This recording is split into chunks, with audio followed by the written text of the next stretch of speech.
আসসালামু আলাইকুম। আজকে আমি মাছ রান্না করব। এখানে আমি পেঁয়াজ নিয়েছি, রসুন নিয়েছি, শুকনো লঙ্কা, এগুলো কেটে ধুয়ে পরিষ্কার করে বেটে নিব। ঠিক আছে তো? এখানে মাছ নিয়েছি, লেজগুলো 4টা ছিল।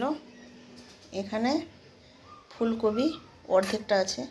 এখানে 2টো বেগুন, এখানে 3টে আলু নিয়েছি। মশলাটা কিন্তু আমার বাটা হয়ে গেছে। এইগুলো দিয়ে আজকে আমি রান্না করব। এখানে আমি 2টো টমেটো নিয়েছি। লবণ হলুদ দিয়ে মাছগুলো মাখিয়ে নিয়েছি আমি। এবার আমি ভেজে নিব। এখানে চাপিয়ে দিয়েছি তাওয়াটা, মাছগুলো ভেজে নিব। তেলটা গরম হয়ে গেছে, এবার মাছগুলো দিয়ে দিব আমি।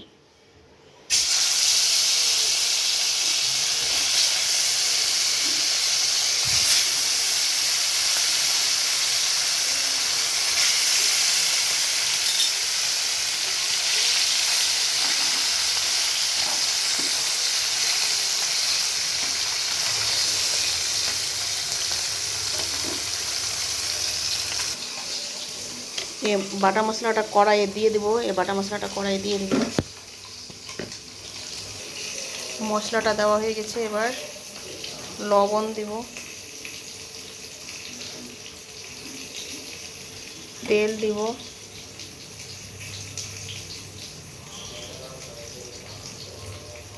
তারপরে হলুদ দিব,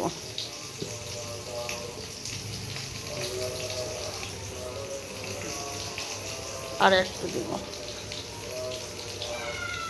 এগুলো দিয়ে দিলাম। এবার এগুলোকে মাখিয়ে নিব।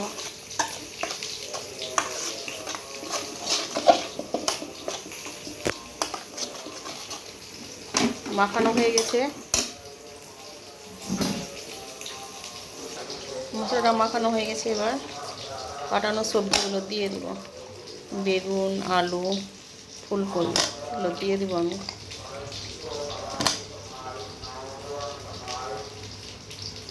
দেওয়া হয়ে গেছে। এবার মশলাটা দিয়ে মাখিয়ে নেব। এভাবে মাখিয়ে নেব,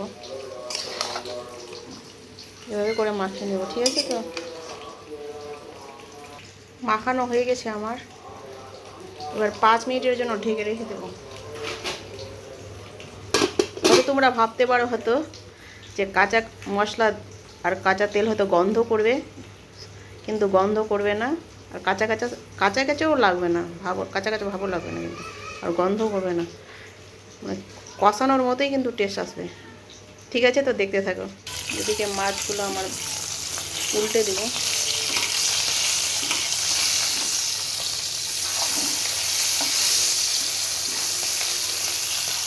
লাল করে ভেজে নেব। দেখো মাছটা ভাজানো হয়ে গেছে। এবার গ্যাসটাকে বন্ধ করে দেবো। এদিকে আমার 5 মিনিট হয়ে গেছে। এবার আমি জল দিয়ে দেবো।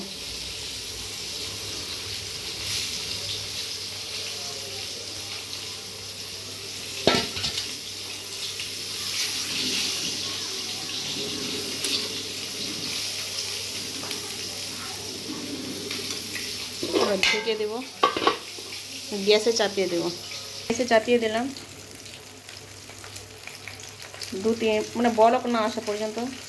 বলক আসবে তারপরেই দেবো, ঢাকনাটা খুলবো। ঠিক আছে তো? দেখো বলক চলে এসছে আমার তরকারিতে, বলক চলে এসছে। এবার ঢেকে দেবো। আরও 2 মিনিটের জন্য ঢেকে দেবো। 2 মিনিট পর ফিরে আসলাম। তরকারির কী অবস্থা হলো!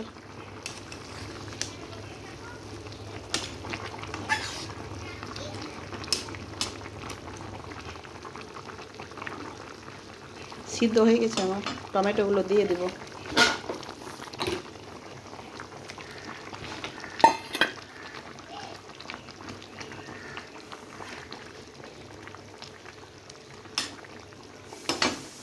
এবার ঢেকে দেবো 1 মিনিটের জন্য। 1 মিনিট পর চলে আসলাম আবার।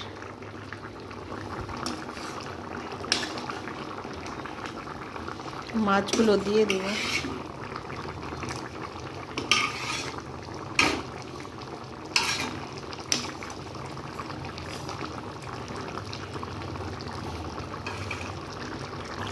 ঢেকে দিব আর 1 মিনিটের জন্য।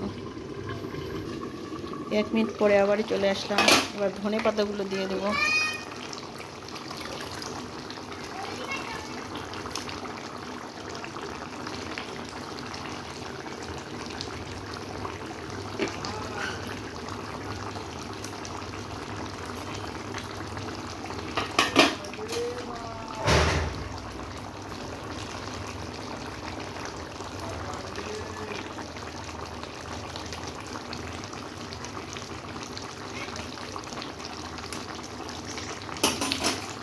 এবার ঢেকে দেবো আর 1 মিনিটের জন্য।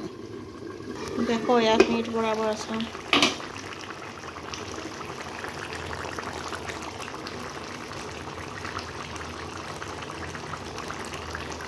গ্যাসটাকে বন্ধ করে দিলাম। এবার ঢেকে দেবো।